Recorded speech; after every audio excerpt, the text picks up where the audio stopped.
And welcome back to another episode of Fireside Chat with GDRV. Jeff, how you doing today? Oh, I'm doing good, buddy. How are you doing? Doing really well. The room's a little bit crowded today. It is crowded, and I think you're going to tee us up and tell us why. Yeah, well, this is a small room, and we can't use fires anymore because of the incident after the solar. That's right. Yeah. So, but today we've made mention of these folks on this podcast before. Yes, but we have. I thought it would be good to actually have them on. Yeah. And today we have Grand Design's very own inside sales team in the studio. Yeah. Hey, Welcome, let's go. guys. Yeah. Thanks for having us. Welcome. So there are 4 people here, and we'll introduce them. Starting with Mr. Nathan Montiel. Nate, how long you been with us here, man? You've been here a while. Going on 7 years now. 7 years. And you head up the inside sales department. And would you like to introduce your 3 partners in crime here? Yes. So to my left, I got Maddie White. They can't see you. Hello. Then I have Brian Cottons Hi. and Don Brito. Hey, guys. All right, so inside sales, so you guys, for those who don't know out there, what is the function of inside sales? What do you guys do? Yeah, great question. So our number one job is we're working with customers. You know, buying an RV is a huge decision. There's a lot to go into it. And they have a lot of questions, and we really want to take our time and make everybody feel really comfortable. And so whether it's through a phone call, an email, a factory tour, working a show, any questions they have, we're going to do our best to get the answer to them as quickly as we can. You know, like I said, we also do tours. We even train dealers. You know, salespeople at dealerships come out, and we kind of train them on what makes Grand Design different. And, you know, basically the tour that we give customers is the same tour we would give a salesperson at a dealership. So we just really help them through buying processes. We'll even follow up with them if they have a question with us. You know, hey, how thick is the sidewall?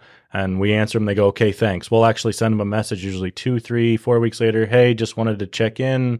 How's everything going? Do you have any other questions? And 9 times out of 10, actually, yeah, we do have another question. And, you know, we just kind of, you know, stick with them. It can be a really cool experience working with people because we really like RVs and camping, and we like talking to people about it. No, it's fantastic. So the kind of avenues for this. So you guys deal primarily with people who are in the buying process, right? So, you know, except for tours, like if you have, you know, owners that come in, they'll be on the tours, obviously. But and I want to reiterate that it's not necessarily customer service. It's kind of that first step before the purchase that you guys are answering those questions and getting answers directly. The customers can call in directly to the factory. So the avenues for this are you know, obviously calling in on the phone.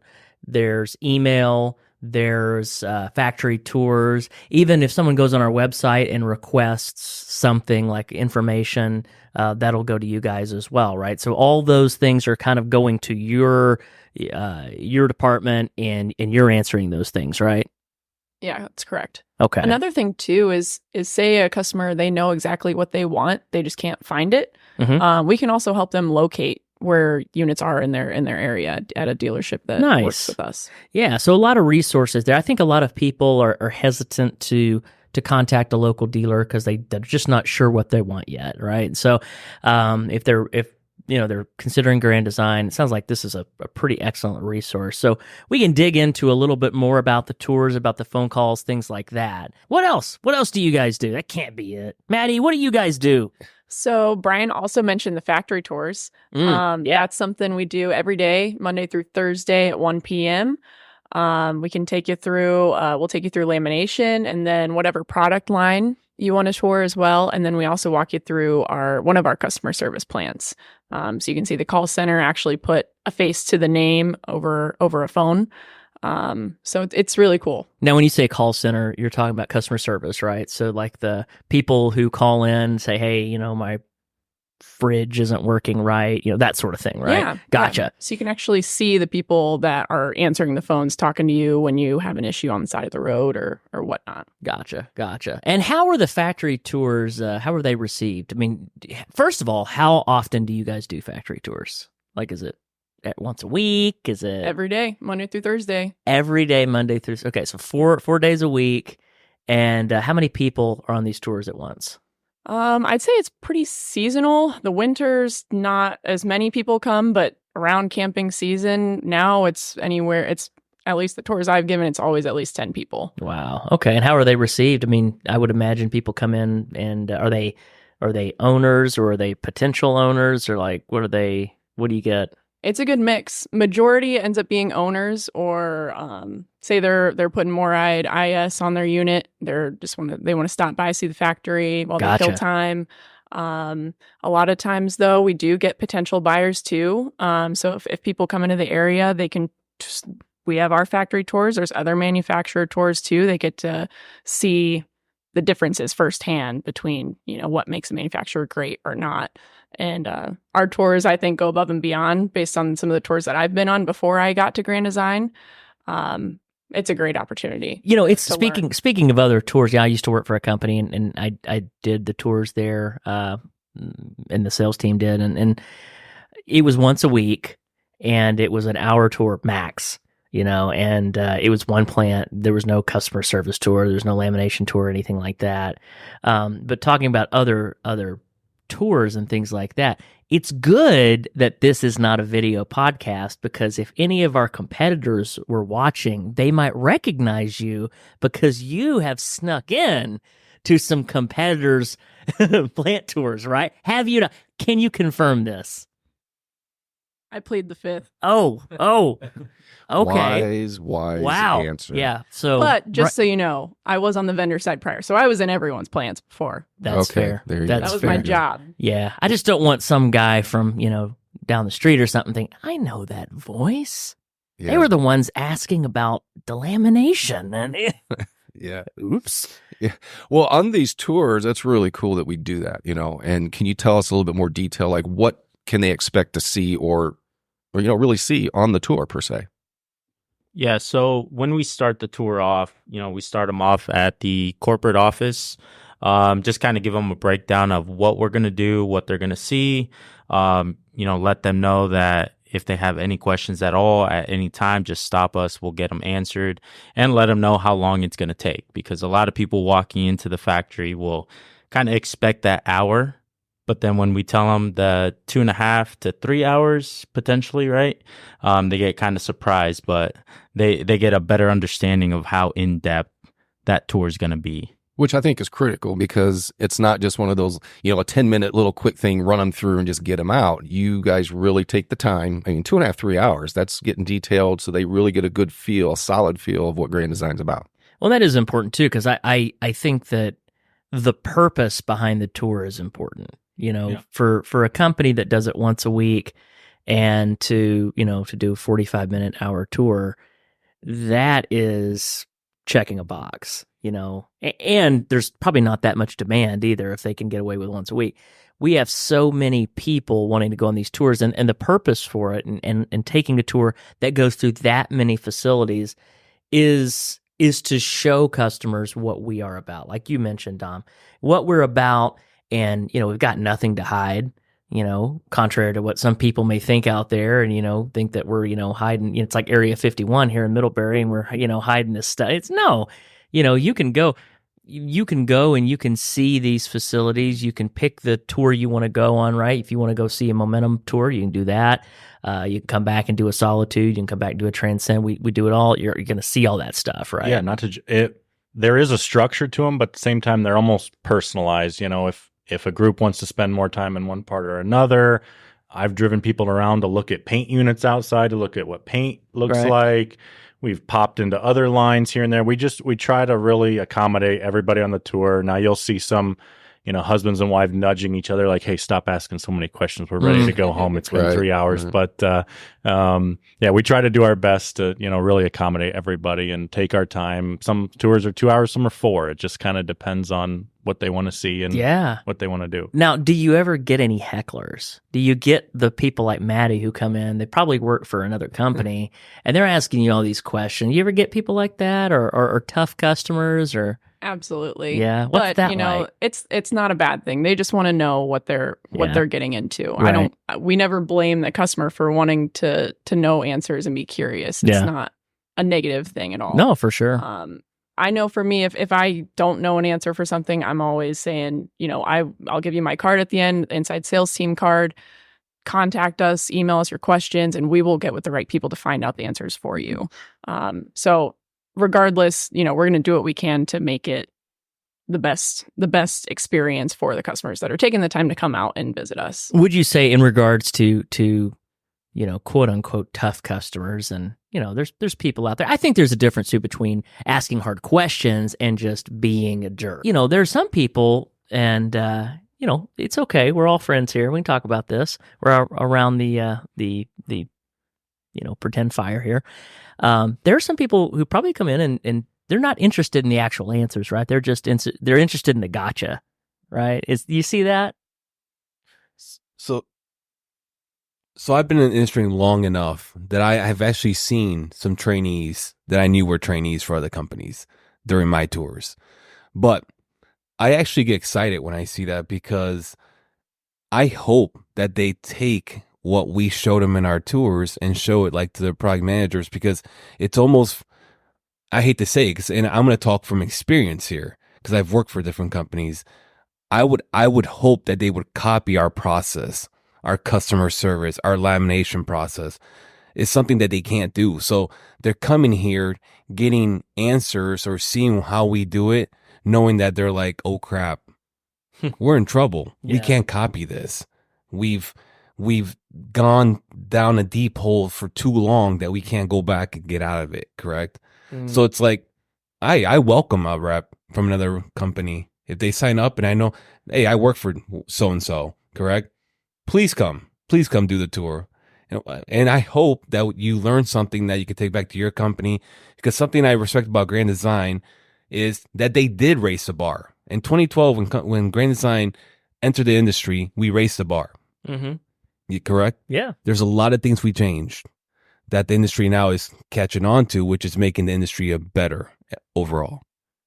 That's well said, man. Now let me say this, because that is, it would be great if some of these processes, and they're not necessarily secret per se. You can go on a tour and see them, so it's not really a secret thing. But it would be good if some other companies would emulate some of the things that we're doing. There's things that we specifically, processes that we have specifically declined exclusivity on, just so the industry would copy.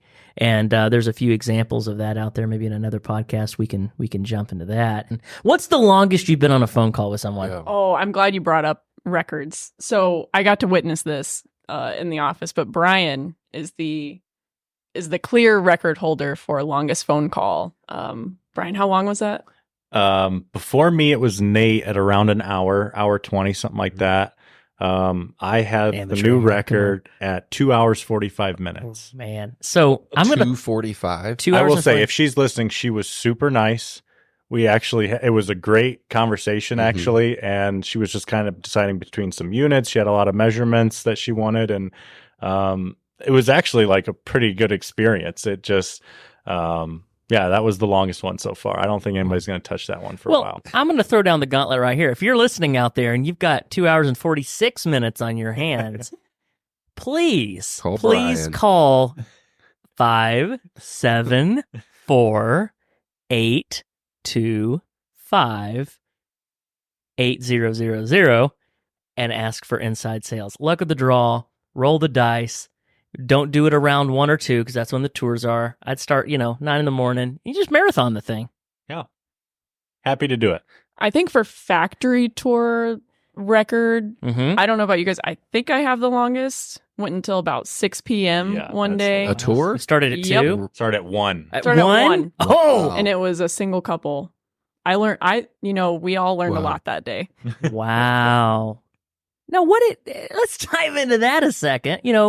Were they customers, or had they owned Grand Design? Were they looking at owning Grand Design? They were shopping. They were shopping. Okay. So of course, anytime, owner or not, I'm going to take my time with Sure. the customer, because they're trying to learn and Sure. they're taking the time to come out. I can just see you in, from 1 to 6. You finish the tour probably at 3, and you're like, well, what are you comparing it to? And they tell you, well, let's go over there and sneak into their tour. And you just take them down there, and you're just whispering to them, like, that's not as good as ours. Is that kind of how it happened, or was it all here? No, it was all. Okay. Yeah. Well, a boy can dream.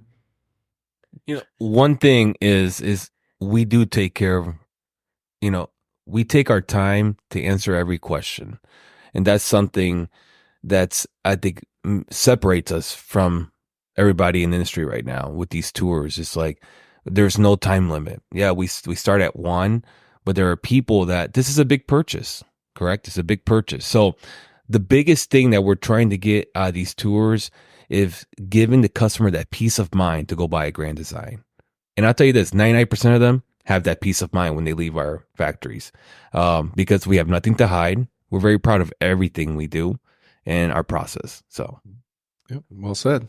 So a lot of times what's interesting about, first of all, most of our competitors don't have inside sales departments. They have what are called trainees. Nate, you mentioned that. They're basically people who are, they most of the time haven't been in RVs before. If they have, it's their first job or very early on, and or they're coming from a different department or something like that, and they're trying to learn the ropes to be in sales. You guys kind of have a little bit different background, right? This is an inside sales team. It's not necessarily a trainee department. I know, Dom, you worked in our lamination plant for a while, right?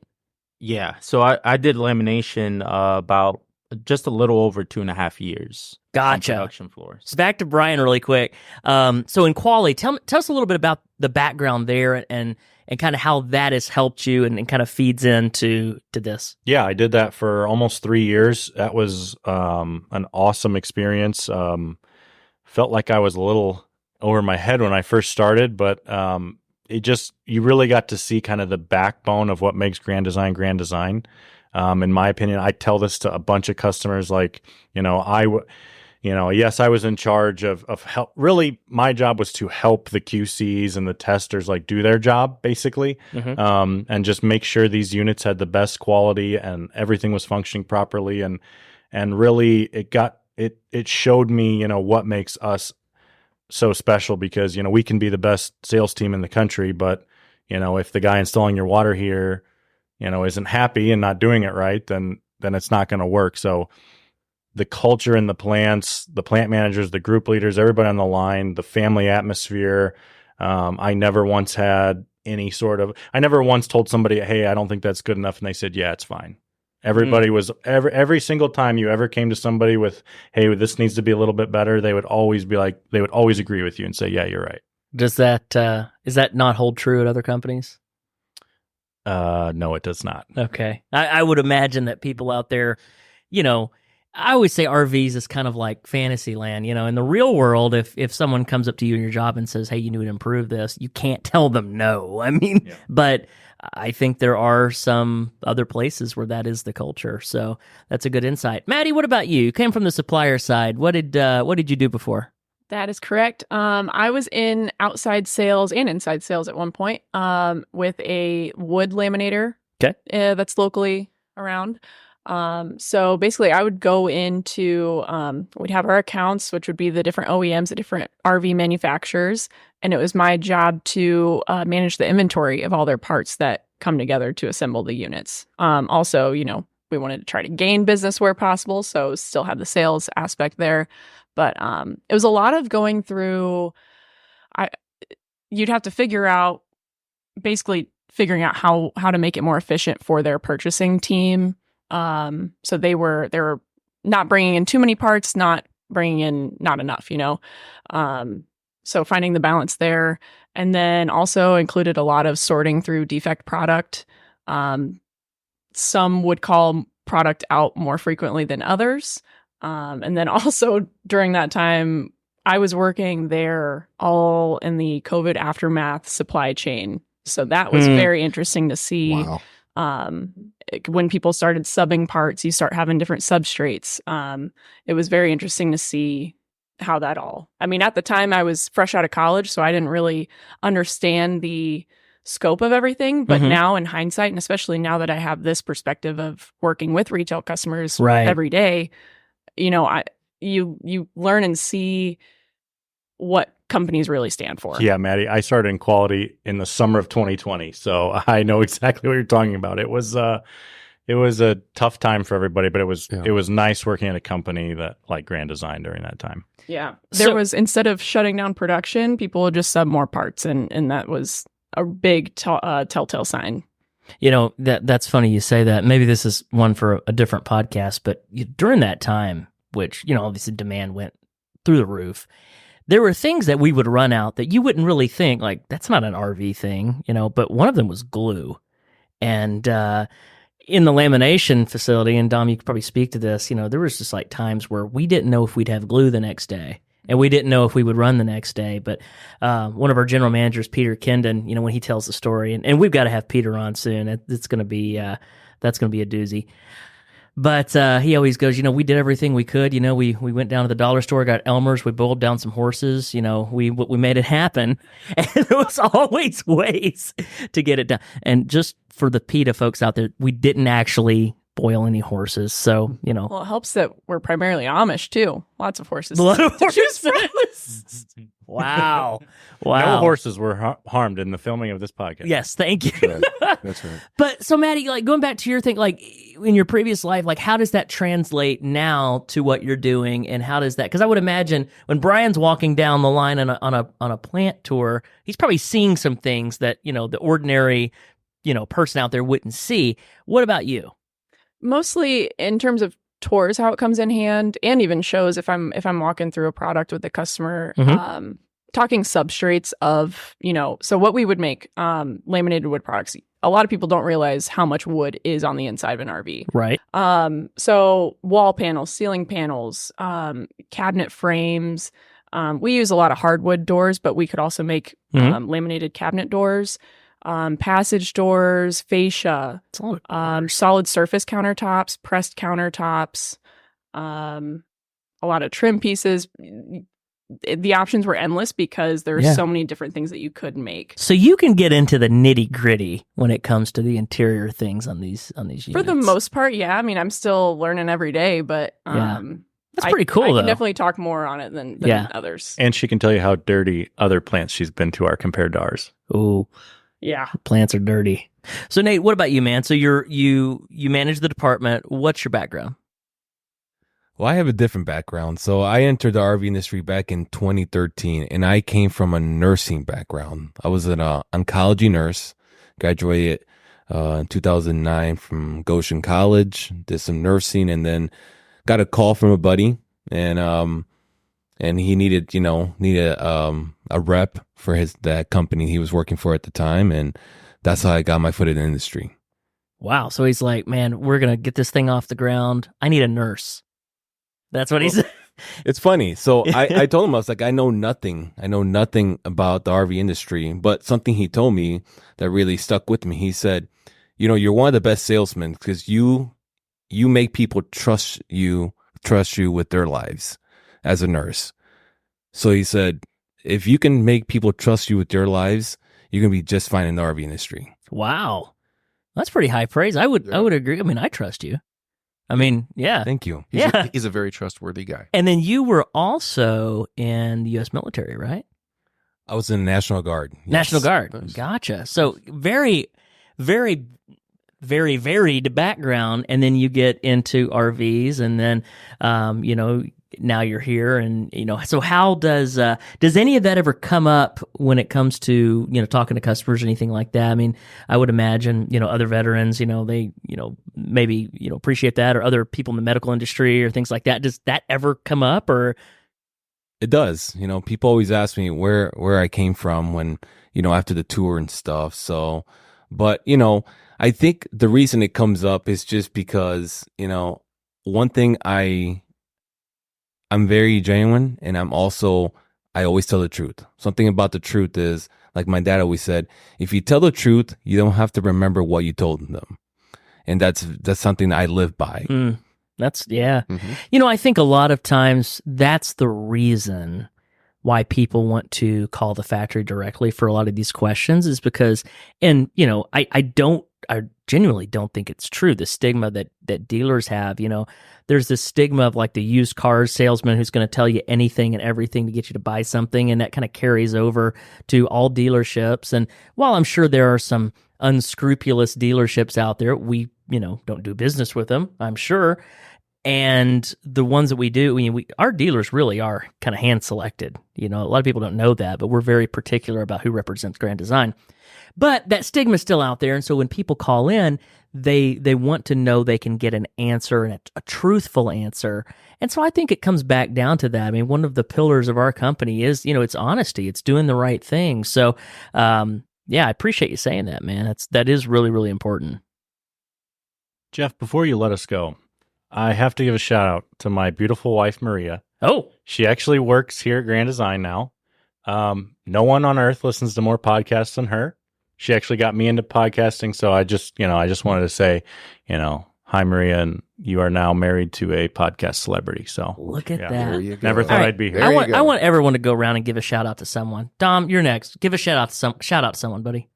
Go ahead. All right, while you're thinking about it, Maddie, give a shout out. Come on. I got to shout out my parents. Okay. Corny answer, but they're my best friends. Wouldn't be here without them. There you go. That's true. None of us would And- be. Yeah, Yeah. And my dad, he's brought me into the industry. There you go. In the best of ways, and now we're competition. So Boom. bring it. All right. Dom, you ready? Yep. All right. So my shout out goes to guy right here in this room, Nate Montiel. He's the one that gave me this opportunity, right? Kind There you of go. saw me out on the production floor and gave me an opportunity. So, that's the best shout out I can give. So what was that like? Were you walking through lamination one day and you look over and you're like, that dude is jacked. Like, I want him on my team. Like, how did that go? Well, you know what they say. If you take care of your body, you probably live a very structured life. But no, how I found Dom, believe it or not, is he actually was a CrossFit coach of mine. And when he's a coach at CrossFit, I thought he was very good. He was very good at motivating, instructions, following up. And I was like, this is a really good coach. I like him. And then I found out he worked at Grand Design in the lamination department. And that's why I was like, okay, I need to have that guy on my team. Man, that's fantastic. Yeah, You didn't yeah. mention the CrossFit thing. I thought you were just over here just like naturally gifted and like turns out you made a career out of it too, or at least a side hustle. I don't know. Yeah, no, it's That's- just something I like to do on the side, just Right. for fun, pretty Right. much. So Yeah. He did just hit a PR this morning. FYI, He what? a PR, personal record. Oh, Strict press, right? yeah, strict press of 225 pounds. So that was a huge PR for me. so you got to explain to people out there who might not be into weightlifting what a strict press is. I think people know bench press. Is this Yeah. just one that's a little more strict? Yeah, it's you're standing up, Okay. not using any legs. It's all shoulders, Gotcha. and you're just pressing it straight overhead and Straight walking up. out. So Ooh. yeah, Man, Wow. 225.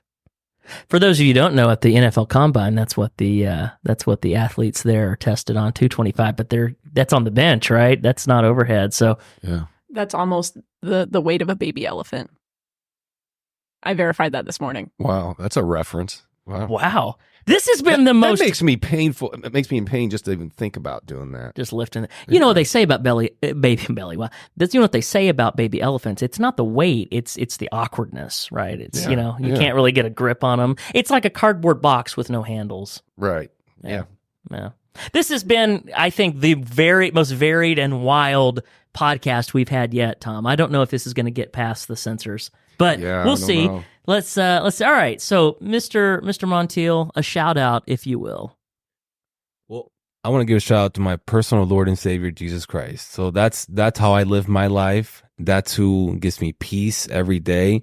That's who allows me to do the right thing when nobody's looking. So that's my shout out. There you go, man. Awesome. Well, and everyone said, amen. All right. So, Hallelujah. I think that's it for us today, Tom. Unless anyone else has. Oh, hold on. Time to go.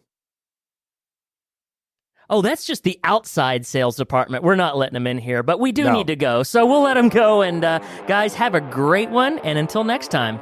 Until next time.